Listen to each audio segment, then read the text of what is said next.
Dobreden, everybody. Hello. My name is Per Juel Carlsen. I'm a Danish film journalist.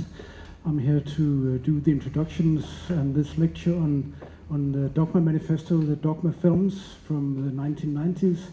And now I'm going to tell you about the Dogma Manifesto as it was invented in Denmark in 1995. And of course, what happened after that. I published this book a couple of years ago. It's a book about Danish film in the 1990s, which was a very revolutionary period for Danish film. A lot of things happening back then, and a lot of things that are quite difficult to explain.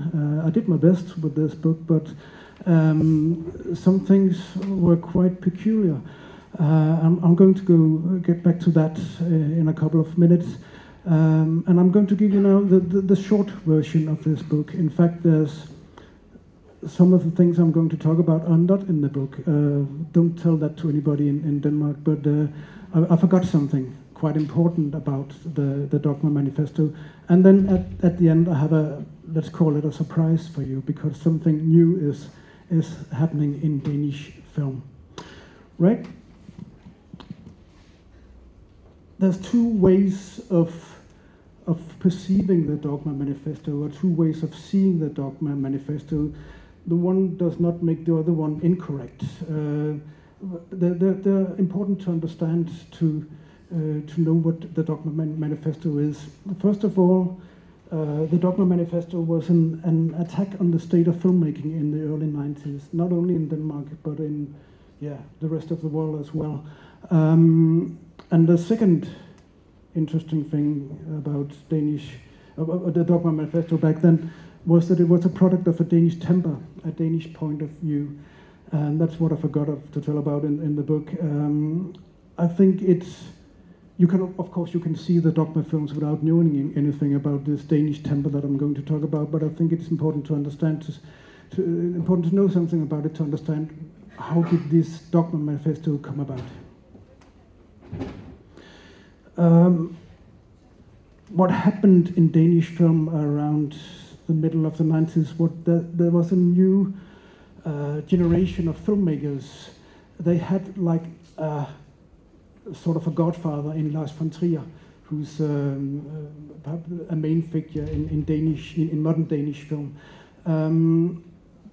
He made his first movie in 1994. He was at the Cannes Festival, and like the element of crime, it was called, and he sort of made a new way of thinking in Danish film with the element of crime.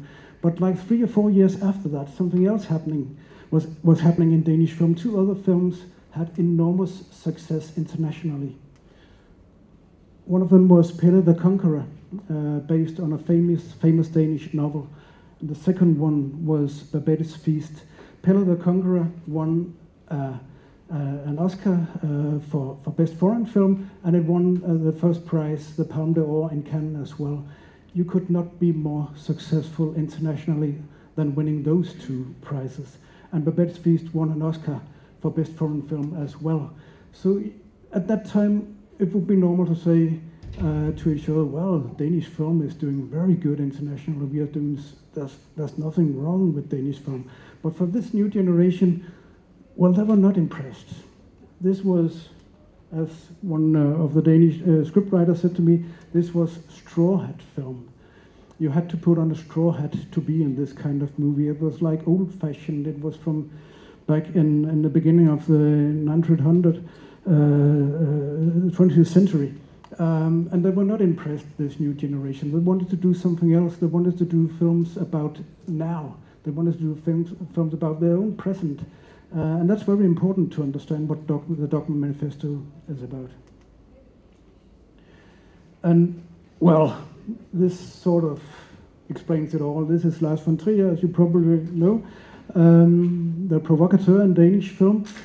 He had, F-U-C-K tattooed on his right hand, and for a period he showed it to everybody. And this is like an image of what the Dogma manifesto is. A young Danish generation saying fuck to the way films were made in the early stages of the 1990s. Lars von Trier teamed up with this young man who looks quite different, Thomas Vinterberg. They sat together and wrote the Dogma manifesto, as I will tell you more about in a few minutes. They were the two main Dogma brothers, and they teamed up with this guy who was an older guy, Søren Kragh Jacobsen. He had very much success in the 1970s, way before this happening, with children films, films that are still popular and shown in school because they, it's still impressive films.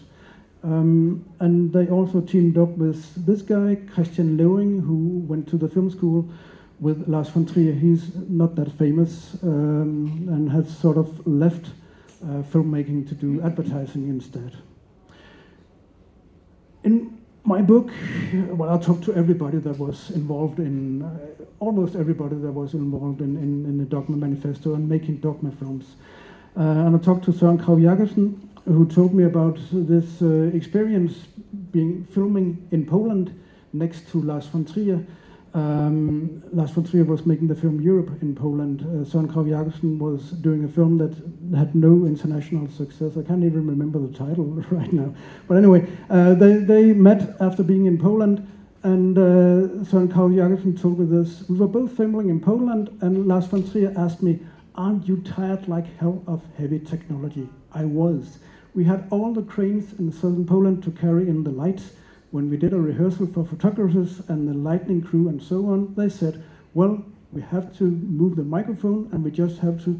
I never got to do anything. They spent 2 hours on the technique, and then we, the directors, had 20 minutes to shoot the scene. I knew exactly what Lars was talking about. So a lot of technical obstacles back in the beginning of the 1990s. Some of the actors that were famous around that time and were involved in Danish filmmaking in the beginning of the 1990s told me that it was so frustrating working with cinematographers at that time and with cameras. That was way before we got these handy small cameras that are used in filmmaking today. Let's say that the yellow thing over there, that's a camera. And I'm an actor, and I got some lines I have to say, but the cinematographer has told me you have to stop here and you have to say the lines exactly like they are in the script. If you stop too early, if you improvise, if you do something else, then everything will be, the recording of the film will be wrong. You will be out of focus. And a lot of actors told me that. It was a big problem for filmmakers at that time that it had to take so long for the cinematographers to be satisfied. So obviously something had to be done about that. Thomas Vinterberg also told me that Lars had seen his midterm film, The Bridal Waltz, and came to me with a flimsy presentation. It had no name, there were no rules, but there was something about it having to be handheld. We asked ourselves, what do we usually do? And then we banned it. It was that simple. We also discussed the name and manifestos, page 1. It took half an hour, and then Lars wrote down the thoughts on the manifesto and the 10 Commandments, the vow of chastity. This is very typical of the way Lars von Trier and Thomas Vinterberg present the idea of Dogma manifesto, like it was really nothing. We just did the opposite of what we usually did. I'm not sure it really happened that way, but that's the way they like to present it, as like just something they came up with within an hour or two. But it's probably correct that they said to themselves, what do we usually do? And then we want to do the opposite. And they did. They did the opposite of what was usual to do in the 1990s. And then Lars von Trier went to Paris on the 20th of March 1995 at the celebration of cinema's first 100 years. And he said to the audience present, the films of the last 10, maybe 15 years has all been rubbish. There's footage on that on the net, I think on YouTube. You can see the French reacting to that. They do not look happy. But that's typical of Lars von Trier to be that provocative, to really be rebellious, to say what was not popular. And I talked to Christian Lewing for the book, and he just summed up the idea of the Dogma Manifesto as a cure to help film directors to get rid of all their bad habits, like get rid of the makeup of filmmaking, get into the pure essence. And I've just summed up the ideas of the Dogma style. Like no technical obstacles, no music, no artificial lighting, no costumes, especially, as I said, straw hats, no props, no superficial genre stuff, and no ego. And of course, the last words are a bit peculiar because there was loads of egos involved in the Dogma Manifesto, especially Lars von Trier. But that's what they wanted to get rid of, all this. And then you could say, what's left? What's left of filmmaking?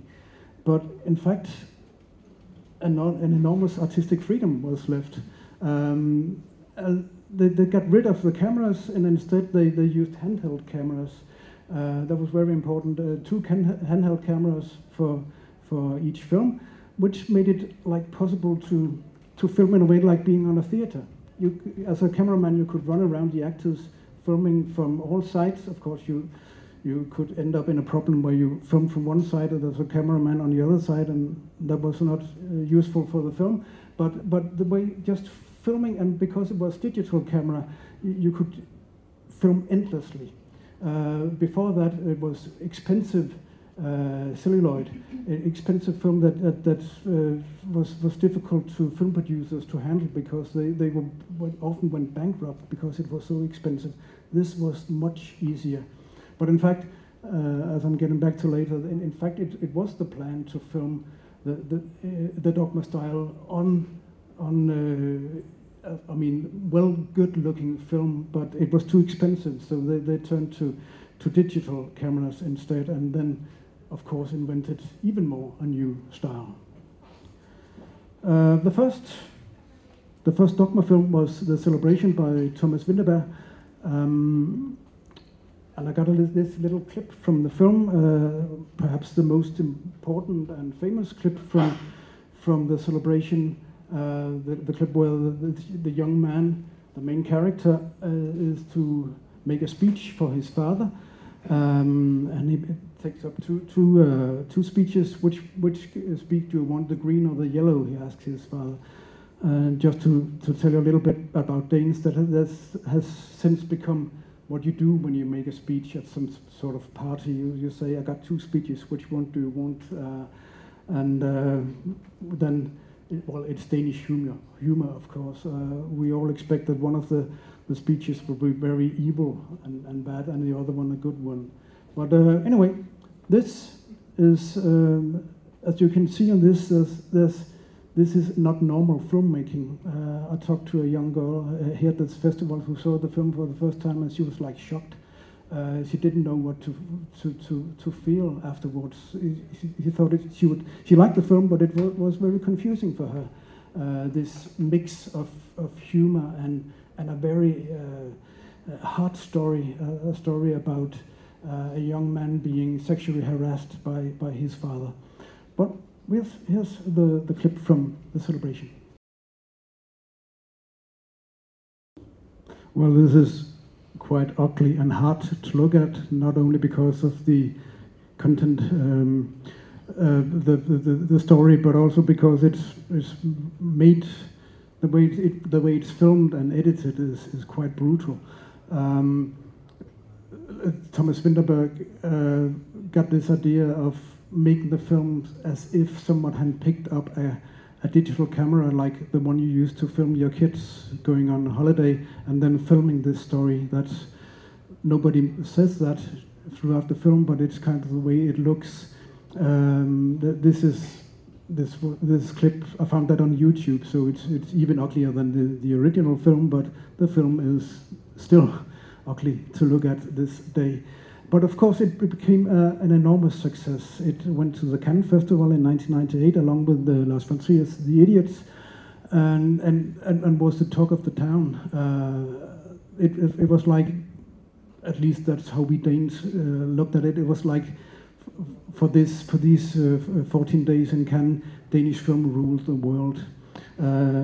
Thomas Vinterberg told me, or he insists that he met Winona Ryder, the American actress who was in the jury at the Cannes Festival in 1998, and she said to Thomas Vinterberg, well, you should have won the Palme d'Or, the Golden Palm in Cannes, but we chose to give it to Theo Angelopoulos, the old Greek director, as it was probably his last chance to win a big prize.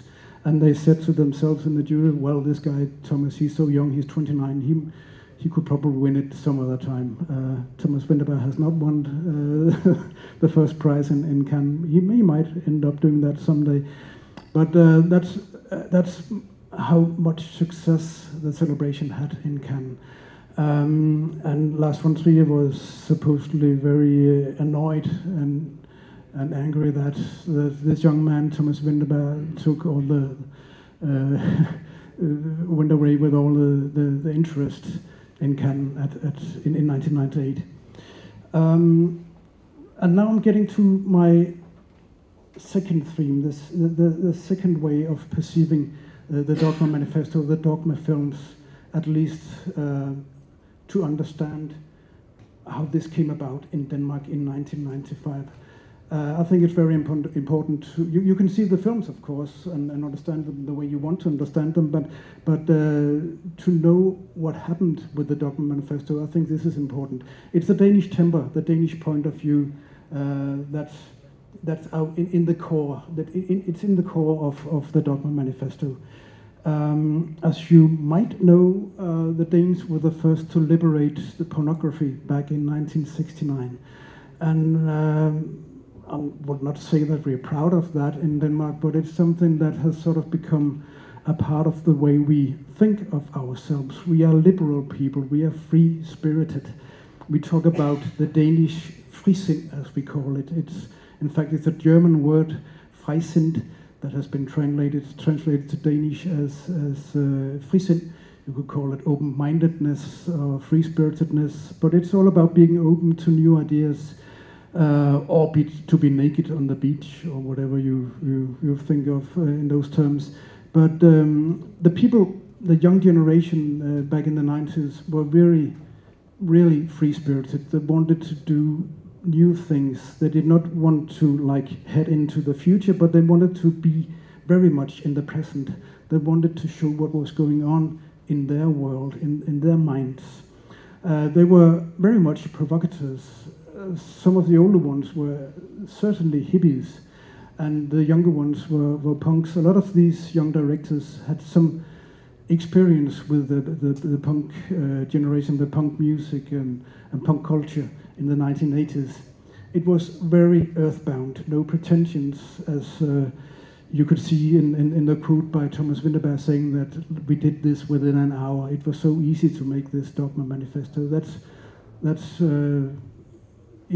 no ego was an important issue for the Dogma generation.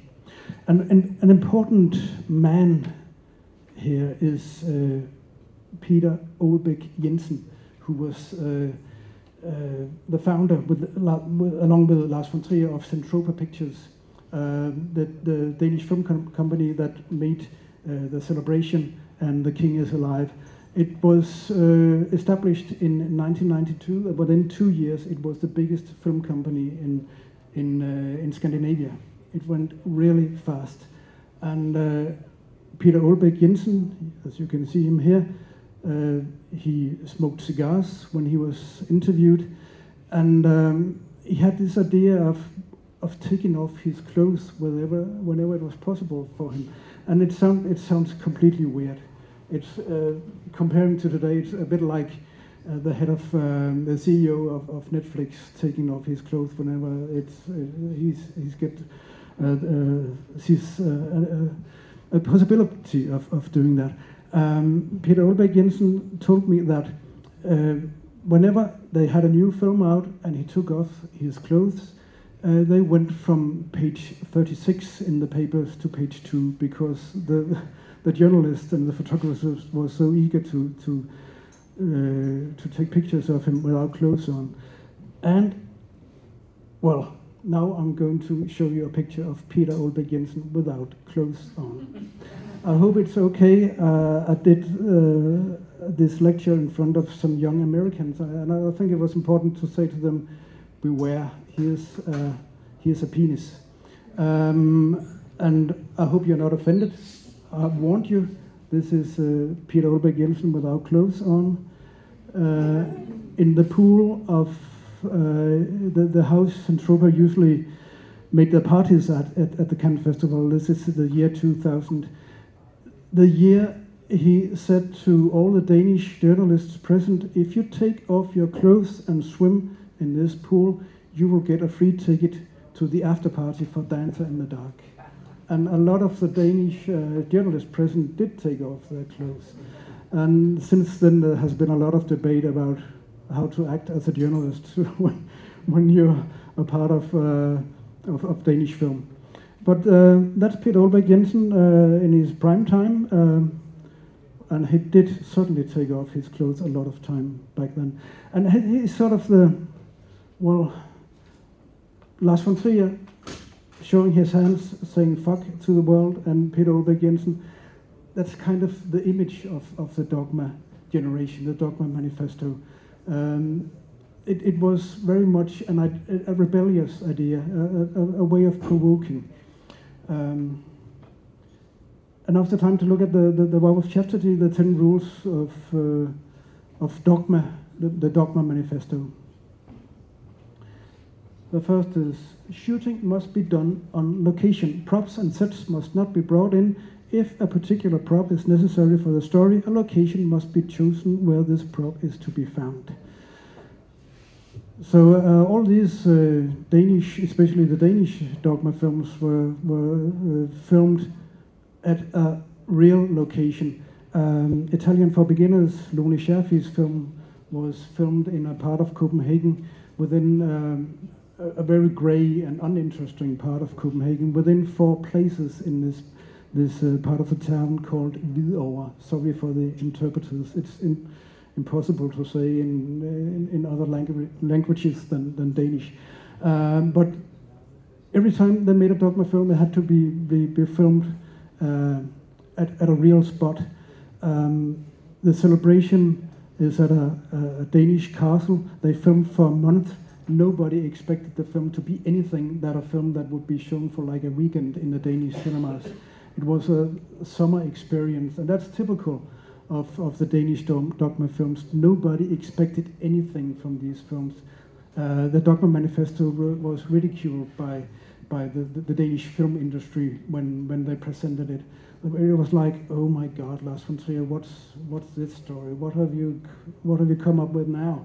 And even the headmaster of the Danish film school was like, what's this nonsense about 10 commandments? But it became a success. It became, you could argue that the Dogma manifesto became bigger than the films. It was a way of thinking that was discussed all over the film world. At least it looked like that from Denmark. Perhaps we're thinking too much of ourselves, but it looked like that for a couple of years, that like the world was really very interested in the Dogma manifesto. And of course, like I think it was about 30-ish Dogma films were made outside Denmark, so it had an impact.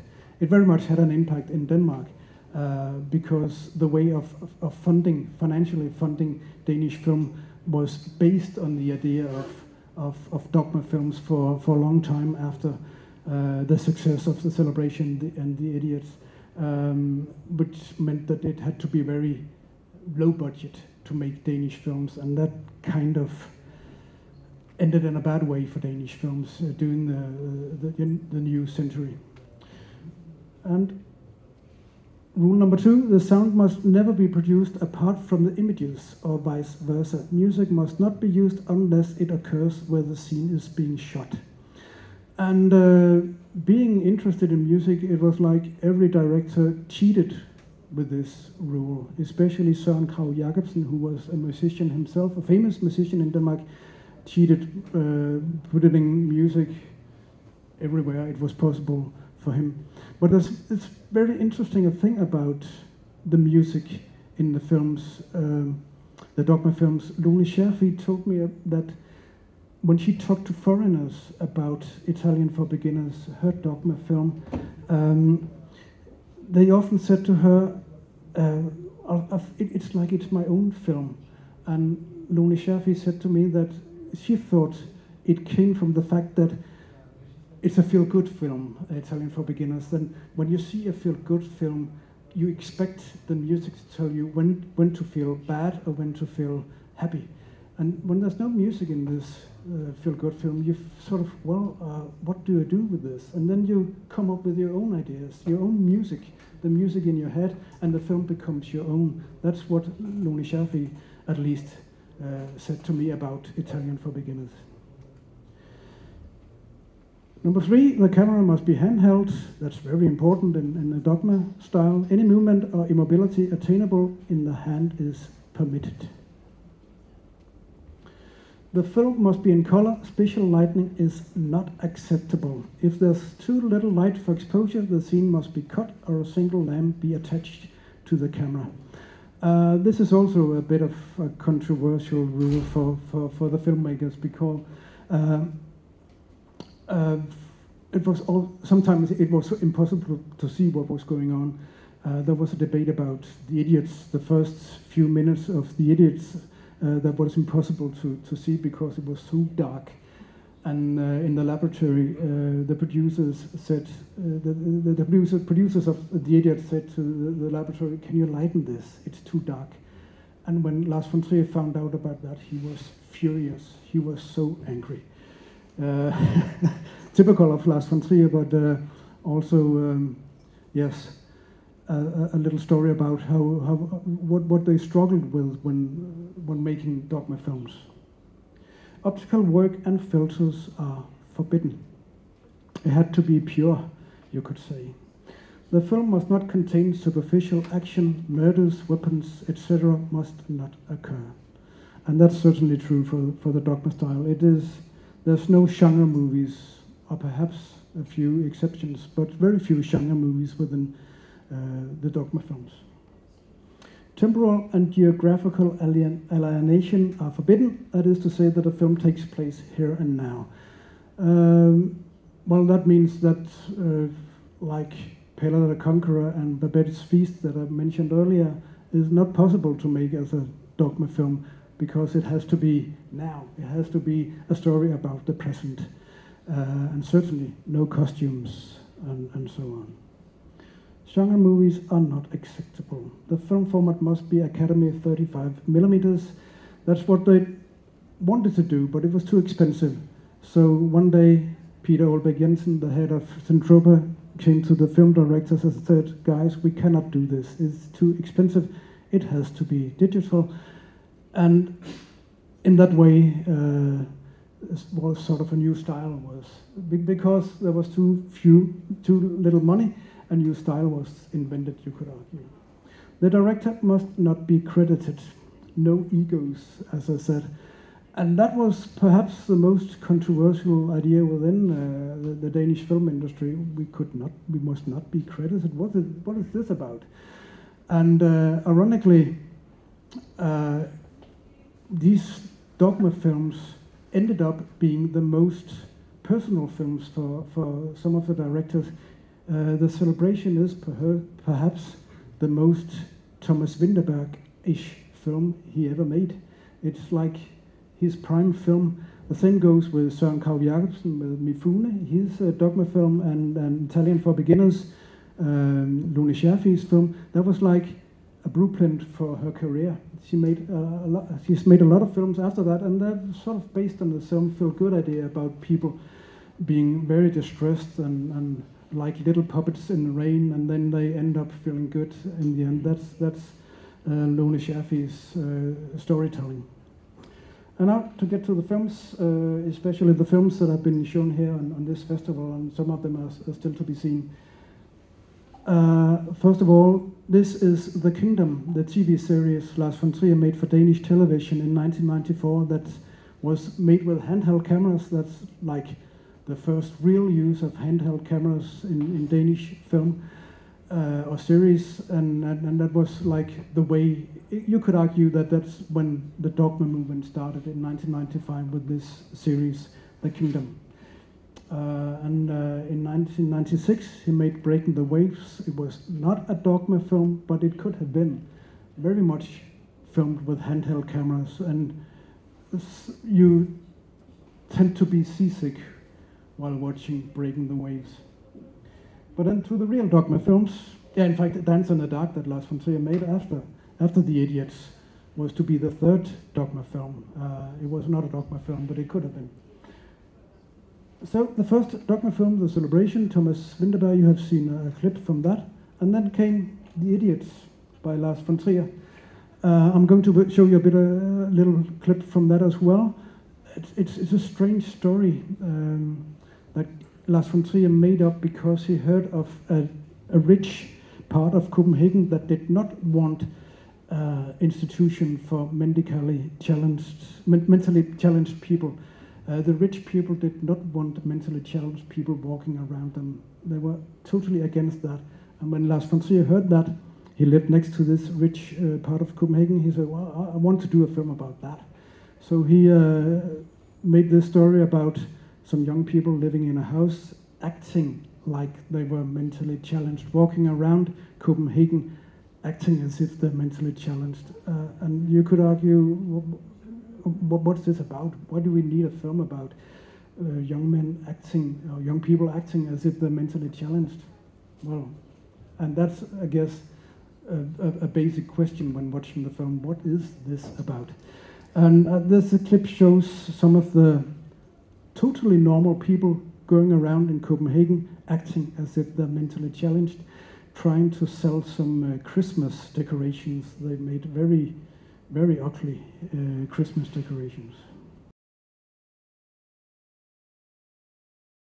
Well, this is a strange film, even for Danes to comprehend today. It's known as this weird Lars von Trier comedy with youth bathing and group sex. But of course there's much more going on in this film. It has a very, very dark ending that sort of forces you to look at the film again. I talked to the main character and main actor, Jens Albinus, about this film. He has struggled all his life trying to tell people what to do with this film, what's it about. And it was only when he went to Germany doing theater with a lot of famous actors, and they said to him, we loved The Idiots. It was so interesting. We don't know what to do with it, but it asked such difficult and exciting questions. Then Jens Albinus, the main character in The Idiots, was happy. Finally, he knew what to do with it. It's just a film asking very difficult questions, you could say. The third Dogma film, Mifune, by Søren Kragh Jacobsen, also was a big success. It got the second finest prize at the Berlin Film Festival. Then Dogma number 4, The King is Alive, by Christian Løving, was not that successful, sadly. And then the Dogma films went abroad, outside Denmark. Lovers was made by Jean-Marc Barr, Dogma film number 5. Jean-Marc Barr is, of course, one of Lars von Trier's collaborators, the godfather of his two children. And then came Dogma number 6, Julian Donkeyboy, made by, you could say that he's like the American Lars von Trier, Harmony Korine, very much a provocateur. And Dogma film number 8, Falkland, by Argentinian director Juan Luis Marquez. These 3 films, these non-Danish Dogma films, have all been shown here at this festival. And you can see Julian Donkeyboy and Lovers tomorrow. Yeah. Then Dogma, film number 12, Italian for Beginners, the most internationally successful Danish film ever. It was very popular, in Italy for some reason. And it went very well abroad, as I mentioned earlier. Even in Japan, it was a big success. And Dogma film number 28, Open Hearts by Susanne Bier, who has since become the most successful Danish director ever. And she made a couple of films before Open Hearts, but this melodrama, which is to be shown, I think, on Tuesday here at this festival, was sort of a blueprint for her, a melodrama about a man who's in a car accident and loses control of his body and is torn apart, and his girlfriend, of course, is torn apart. That's very much what Susanne Bier makes, this kind of stories Susanne Bier tells with her films. So she invented herself as a storyteller with her Dogma film. And now to the aftermath of the Dogma films, because it was not only a success for Danish film, there was also some trouble. The trouble came in a couple of years after the success at the Cannes Festival in 1998. Peter Hjort is like a technical wizard in Danish film. He came up with the way to film Dogma in Dogma style with the digital handheld cameras. And he went, as he says, told me when I wrote the book, I've been to technical conferences abroad where people have stood up and made hateful speeches against us. Foreign cinematographers attacked us for making films that looked like something shot on cameras which they would not even consider filming their children with on a holiday. Yes, it was a provocative way a provoking way of making films. And of course, some people within the film industry had to be angry, and that was very much a part of the idea to be rebellious and to make people angry. And then you might know that Thomas Vinterberg, after the celebration, he went around the world telling the film industries around the world about celebration, how they did it, and he was so fed up with the celebration after that. He wanted to do something completely else. He made It's All About Love on a very big budget with famous American actors. And he said to me for the book, every new Dogma film became a free ticket to a festival, which is kind of ironic today as we're here at a festival showing Dogma films. The risk was gone. Dogma became a buzzword. The whole idea was that we should be naked, but overnight Dogma film was a smart dress. It deflowered. I couldn't go any further down that road. So he made It's All About Love for loads and loads of millions. And Lone Scherfig as well made a film that was absolutely not a Dogma film. And she said to me for the book, Dogma can do all sorts of things, but in terms of cinematic language, it is not rich. It's like playing the middle 5 keys on your piano, or to write a novel with very few adjectives, or compose on the same instrument for the rest of your life. Most of us just longed to get out and play with a large orchestra again.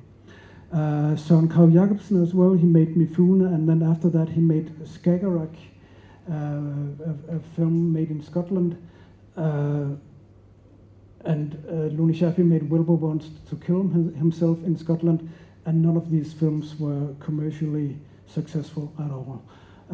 So the Dogma manifesto, the Dogma films did something very pure, very true for, you could argue, for Danish film. It got to the essence of Danish film, and probably only Danish film, as none of the Dogma films made outside Denmark were that successful. And a lot of these Dogma films got very bad reviews. Even some of the Danish films got bad reviews in Denmark, but of course things have changed since that, because Dogma film is probably, you could say that it's our finest film moment in Denmark. So a lot of things have changed since that, especially as a film like Italian for Beginners becomes the most internationally famous, successful Danish film ever. So things changed a lot after the Dogma success. And as I mentioned earlier, it became the way of making films in Denmark, and of course people got tired of that. So it very much it deflowered, as Thomas Vinterberg said, and ended with a boom, like in 2005 or 6 or so. But what I promised you like a surprise here at the end of my lecture, because in Denmark, a handful of young directors, 5 young directors, has made a new Dogma, Dogma 25, they have called it, for some reason. And as the first Dogma in '95 was ridiculed, this one has been like embraced by the Danish press and the Danish film industry. Like everybody has said, well, this is very interesting. We'll see what happens. And some might have added, well, you could have been a little bit more. You could have used your imagination a little bit more than just like doing the somehow the same, coming up with the same ideas as they did in 1995, because the new Dogma is very close to the 1995. But of course, as it's made today with new challenges for the film industry today, it's different. The first commandment of the new Danish Dogma, which also comes with 10 commandments, is the script must be original and handwritten by the director. We compel ourselves to write the script by hand in order to nurture the kind of intuition that flows most freely from the dream channeled through the hand onto the paper. I might add that they are not as good to communicate as Thomas Vinterberg and Lars von Trier. What does this mean? When, of course, it means that they had to write the script by hand, but why? It's kind of course, a way to get away from be more personal, be more yourself when you make movies, and that's really a lot of what this new Dogma is about. Be yourself. Don't listen to what everybody else says. Don't listen to what the industry says. And this is very interesting. At least half the film must be without dialogue. We insist on a cinematic approach to filmmaking because we believe in visual storytelling and have faith in the audience. I'm very curious to see what happens when the first Dogma films comes out. Dogma 25 films comes out in the next couple of years. Will they be, without dialogue for half of the film? It's very interesting. And number 3, the internet is off limits in all creative processes. We commit to produce the films relying on real people within our physical reality rather than a digital one infused with algorithms. Well, this is like saying we don't want artificial intelligence. We don't want algorithms. We don't want all this technical stuff. Again, as with the first Dogma, we don't want all this these technical people running around on the sets and slowing down the production of films. And this was probably the most provoking of the new 10 commandments. Do they really want to make films like this without the internet involved? Interesting. We'll only accept funding with no content-altering conditions attached. We assume a responsibility for keeping budgets down so the team retains final say in all artistic decisions. And this is very much a common idea in Danish films these days, that it is not only the director's films, it is a team spirit, a community making films. I think this is what this is mostly about, and they do not, of course, want a load of people telling them what to do with the film before they get hands on some money to make the films. No more than 10 people behind the camera. We commit to working in close collaborations to build trust and strengthen our shared vision. Again, community thinking. And the last one I brought along with me, create the film as if it were your last. Very interesting to see what will happen with this rule number 10. So this is the new Dogma 25, made up by 5 young directors in Denmark. For some reason, dogmas and 10 commandments seems to be a very Danish idea of how to make films. We'll see what happens. Well, that's all for me. I guess there might be some questions from you about the Dogma Manifesto. I'm open to questions if you got some.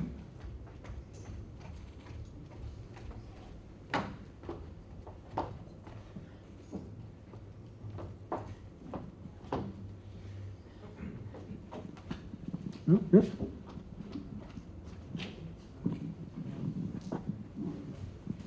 Dogma je vlastně založené na 10 přikázání a jde o to, že pokud ti filmaři,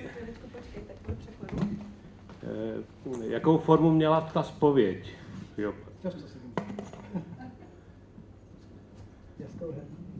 Go ahead, please. V průběhu pořizování filmu občas docházelo k tomu, že porušovali těch 10 přikázání. A jakou formu měla zpověď? This doesn't work. Just a second.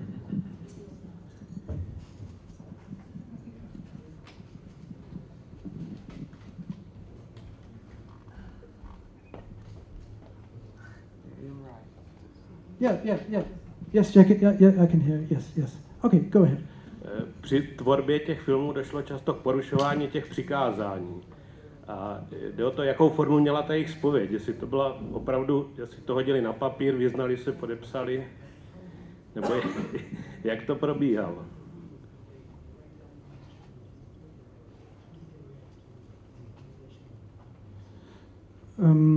I think no, they did not excuse themselves at all. They tried to hide it. They tried to tell everybody, no, there was no problem. I did it.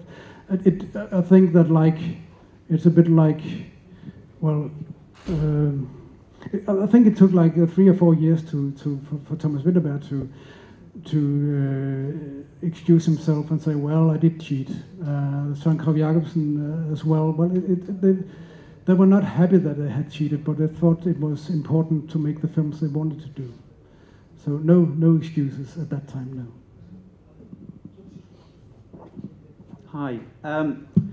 Did any of the people that you interviewed talk about the importance of the Danish film school? I interviewed Henning Kamera about 15 years ago, and he talked a lot about how the pedagogy of the Danish film school, which was based in rules, which he had developed along with Måns Rukhoff, the screenwriting teacher, who was Winterberg's mentor and I think wrote the script, or yes, co-wrote the script for Yes. Festen.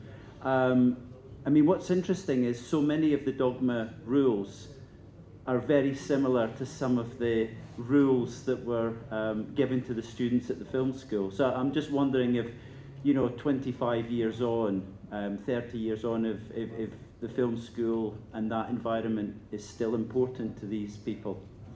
Important to the young students, to the new Danish.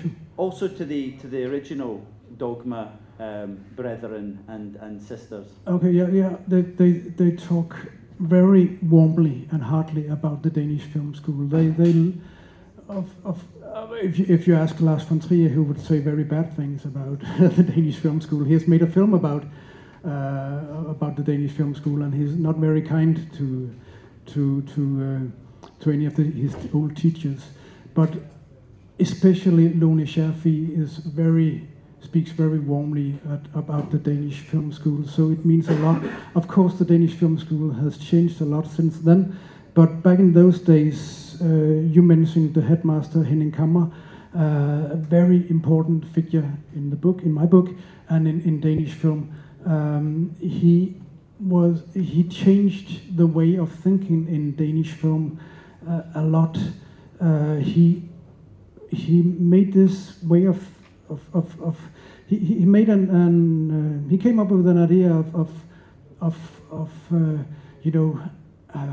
what do you say, making teams on a film school.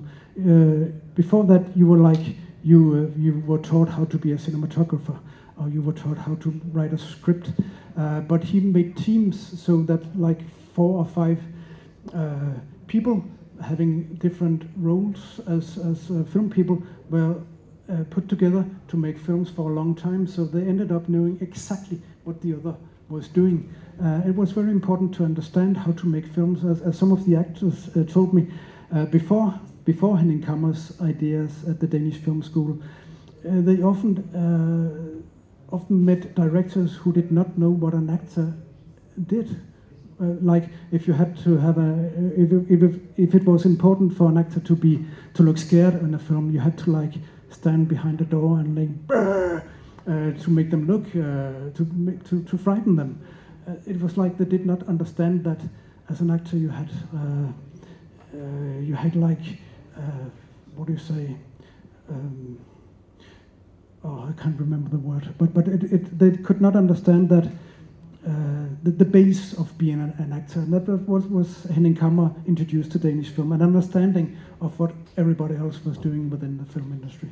So yes, they speak very warmly about Danish film school still, yes.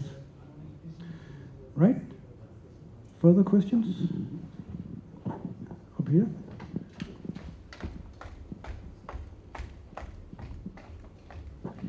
Já bych se chtěl zeptat, několik těch filmů jsem tady viděl a vždycky na začátku toho filmu je ten certifikát uveden Dogma 95.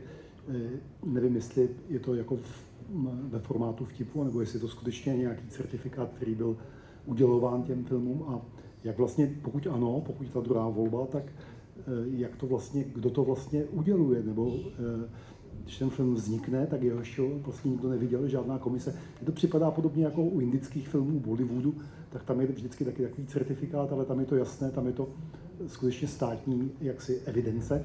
A vlastně pak ještě související otázka, vy jste vždycky ty filmy měl očíslované. To je nějaké vaše statistika a číslování, anebo skutečně nějaký seznam, kdy je číslo 26 je na ten film a tak dále? It suddenly occurs to me that there's some people here that do not understand Czech, so I guess I'll repeat the question very shortly. The question is about these certificates that are in the beginning of all Dogma films, saying this is Dogma film number 1 or 2 or 3. How did that come about? Was it an sort of like the Danish state saying this is a Dogma film, and also if these numbers that I have shown you just before for the Dogma films, is it my numbering, or was it a sort of a Dogma numbering? In fact, Centropa and Nimbus Film, the two main film companies behind the Dogma Manifesto and the Dogma films, made an office in Copenhagen. I don't think that there was somebody in the office all day waiting for some people to come around saying, well, I want to do a Dogma film, but it was open for any filmmaker who wanted to make a Dogma film, sending them like a script or an idea for a film, and then it could be accepted for get a certificate as a Dogma film if it sounded right. So it is in fact an office in Copenhagen. I think it closed in 2005, but it was an office handing out these certificates and demanding them to be in the beginning of the films. And the numbering is the numbering of these certificates, this office. For example, there's a Dogma film number 7, which was supposed to be a film by the Danish actor Udo that worked together with Lars von Trier on several occasions.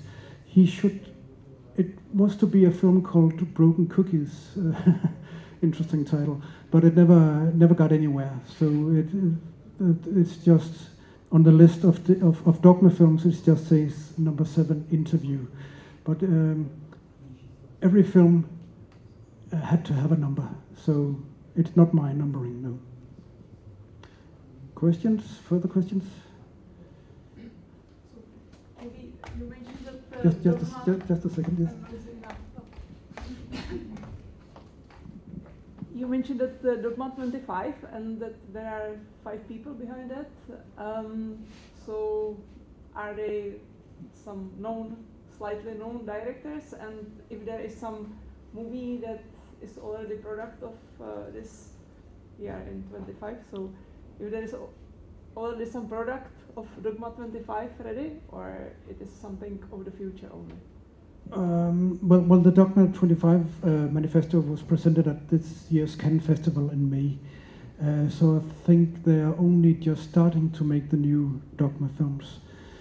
I think the most well-known of the 5 actors, young directors is Mai El-Touki. She made, in Danish it's called The Queen, but with Trine Dyrholm as the main character, who is a woman having an affair with her new husband's son. Historical movie. Sorry? Historical movie. No, it's present time. It's also a quite provocative movie. She's perhaps the most famous. I don't know if I think it was in Czech Republic. It could have been in the Czech cinemas. It was internationally renowned and successful. But no, it is. Thomas Vinterberg was not at the least well known back in 1995. So we could have another promising or international well-known Danish director here in this bunch. Right? Is that it? Seems so. No. Final question. Tak vznik toho Dogmatu 95 by asi nebyl možný, nebo patrně by nebyl možný bez vynálezu té digitální kamery. Vznikl tedy nějaký film na klasický filmový materiál? Děkuju.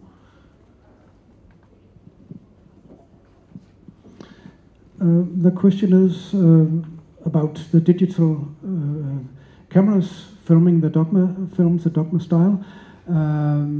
It was very important, as you said, for the Dogma films, the digital cameras.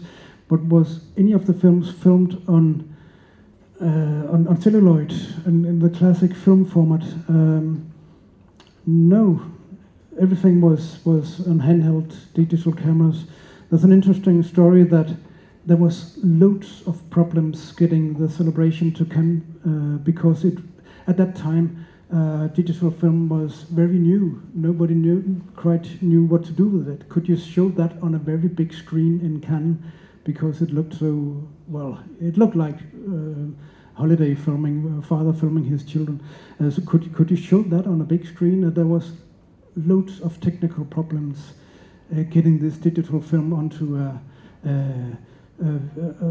into a projector to be shown in Cannes. So it was very difficult. It was very new at that time. Yes. All right, I think that's enough for today. So thank you very much for coming.